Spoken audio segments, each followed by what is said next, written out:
Vous êtes d'origine russe, Kaminka? Ouais. Ah oui. Ah, il faut ça. Ouais. Enfin, par génération interposée.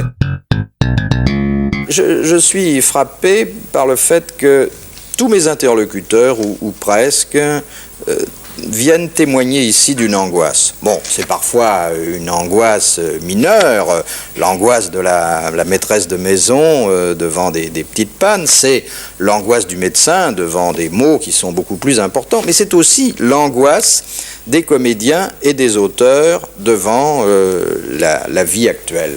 Et je prends l'exemple de Didier Kaminka parce que cette angoisse, elle va se traduire devant le grand public à partir de mercredi prochain dans un spectacle au théâtre des 400 coups. Vous traitez aussi toutes les formes d'angoisse. Ah, de toutes les formes d'angoisse de la vie actuelle, bien sûr, oui. Bon, il y a l'angoisse la première angoisse, c'est d'être angoissé. Oui.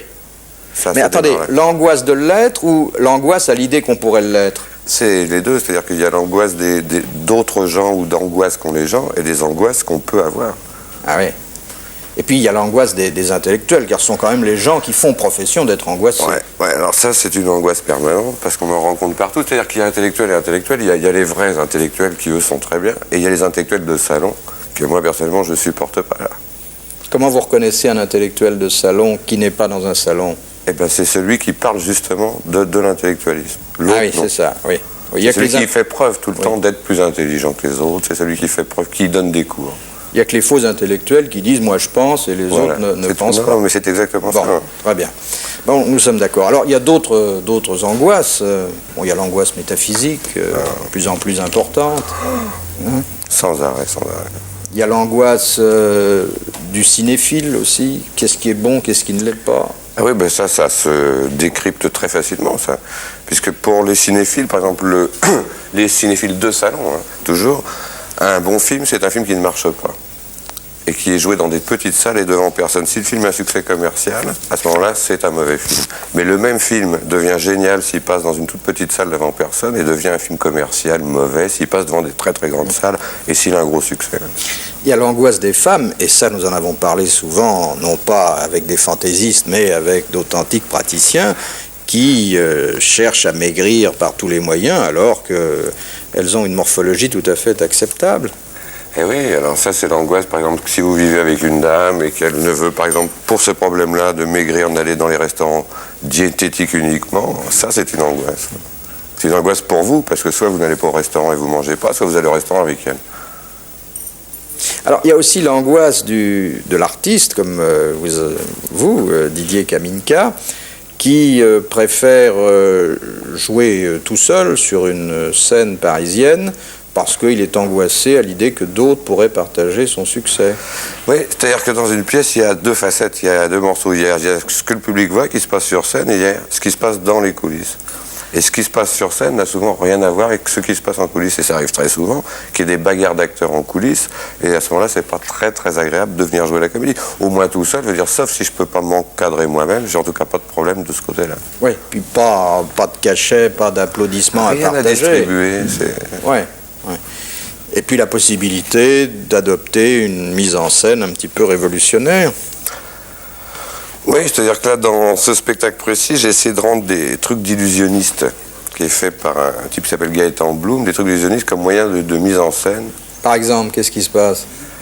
Par exemple, j'ai créé un sketch où la tête se sépare du corps, ce qui permet de faire tout un sketch sur la tête qui dit ça fait du bien de prendre un peu de recul par rapport à soi. Et on voit effectivement et on voit la tête qui se sépare du corps. Ah oui. Et sans trucage, bien sûr, c'est dur, parce qu'il faut changer l'acteur tous les soirs, oui. Ou alors on ne peut pas le faire. C'est-à-dire qu'il y a des sketchs ou des choses qui ne sont possibles que grâce à des trucages, grâce à des moyens de mise en scène.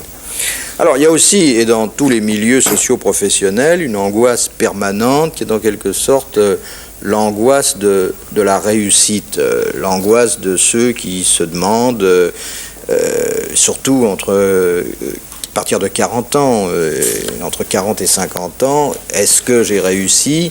Est-ce que je ne suis pas un raté? Bon, vous devez connaître ce genre de problème. Alors, personnage, bon, lorsque un de vos contemporains vous pose la question de savoir s'il est oui ou non un raté, comment lui remontez-vous le moral?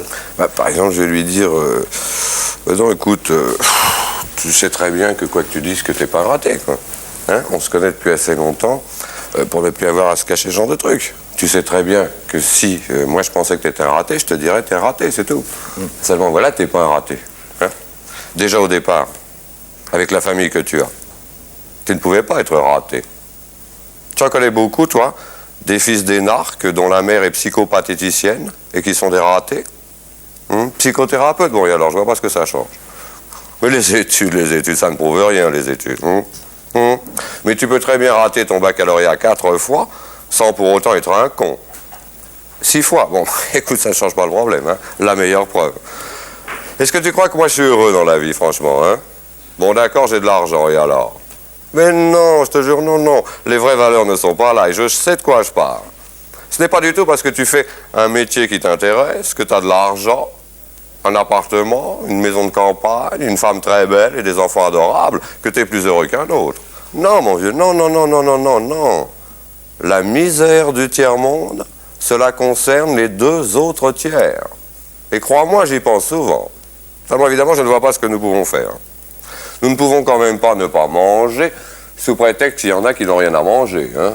Ce n'est pas parce que toi, tu es là au lit à l'hôpital que moi, je vais aller me coucher. C'est vrai, non? Non, et puis écoute, arrête de dire que tu es un raté, parce que c'est faux et tu le sais très bien. Regarde, ton permis de conduire, hein? Tu l'as raté combien de fois? Bon, d'accord, mais la 7e fois, tu l'as eu, non? Et l'homme sur le carrefour, tu l'as raté peut-être? Ah, tu vois bien, hein? Mais ta femme. Mais qu'est-ce que ça peut faire, ta femme? Mais au contraire, au contraire. Tu en connais beaucoup, toi? Des hommes qui ont 5 pièces pour eux tout seuls? Mais écoute, crois-moi, hein. Il y a beaucoup plus de pauvres gens qui vivent entassés dans une seule pièce que tout seuls dans 300 mètres carrés. Finalement, veux-tu que je te dise? Tu as une chance de coq-cul dans la vie, seulement tu ne sais pas en profiter, voilà, c'est tout. Mais comme tu n'as pas de travail, tu peux partir quand tu veux. Oui, d'accord, mais attends quand même qu'ils t'enlèvent les perfusions. Non, comme tu n'as plus tes enfants, tu n'es même plus tributaire des vacances scolaires. Alors moi, à ta place, les Seychelles tout de suite, c'est super. Nous y sommes allés à Noël avec les enfants, c'est vraiment super. Ouais, évidemment, bien sûr. Oui. Il faut un petit peu d'argent, oui. Non, ben non, là je peux pas t'en prêter, vois-tu, parce que la piscine, ça va coûter un maximum. Mais de l'argent, ça se trouve, tu en trouves et tu pars. La mer, le soleil, tu te refais une santé. 10 jours de coma, ça doit fatiguer l'organisme, non? Non. Comment t'es un raté? Ah non. Ah, tu t'es raté. Oh, ben excuse-moi mon vieux, mais avec la trachéo, on comprend mal, hein. Oh, puis tu t'es raté, puis pas tant que cela. As-tu vu ta gueule? Mais heureusement que tu t'es raté, mon vieux, heureusement, hein. Et puis ça prouve rien. Il y a plein de gens qui ratent leur suicide et qui réussissent leur vie. Ben non, j'ai pas d'exemple qui viennent comme ça, j'ai pas de noms qui me viennent, mais il y en a plein. Non, je te jure, tu dois aussi toujours tout. Ce n'est pas du tout parce que tu as raté ton premier suicide, d'ailleurs tu as toute la vie devant toi pour te réussir. Ce n'est pas du tout, disais-je, parce que tu as raté ta première tentative de suicide, qu'il y a de quoi se flinguer. Bon, vous voyez, quand on a du cœur, ce qui paraît de votre cas, on sait trouver les mots qui apaisent, les mots qui rassurent. Ah, oui. Ouais. Ah, si vous pouviez faire une tournée des hôpitaux en prenant un à un tous ceux qui ont un problème, ils n'en réchapperaient sans doute pas. Non, sûrement pas. D'ailleurs, je suis invité au bal des petits lits blancs. Hein. Vous êtes d'origine russe, Kaminka? Ouais. Ah oui. Ah, il faut ça. Hein. Enfin, par génération interposée. Par une génération interposée. Ah oui, donc c'est encore tout près et le folklore des steppes doit vous hanter certaines nuits. Eh ben oui, on m'a endormi quand j'étais petit à ces rythmes-là, oui. Et aujourd'hui? Ça vous réveille? Ça me réveille. Voilà.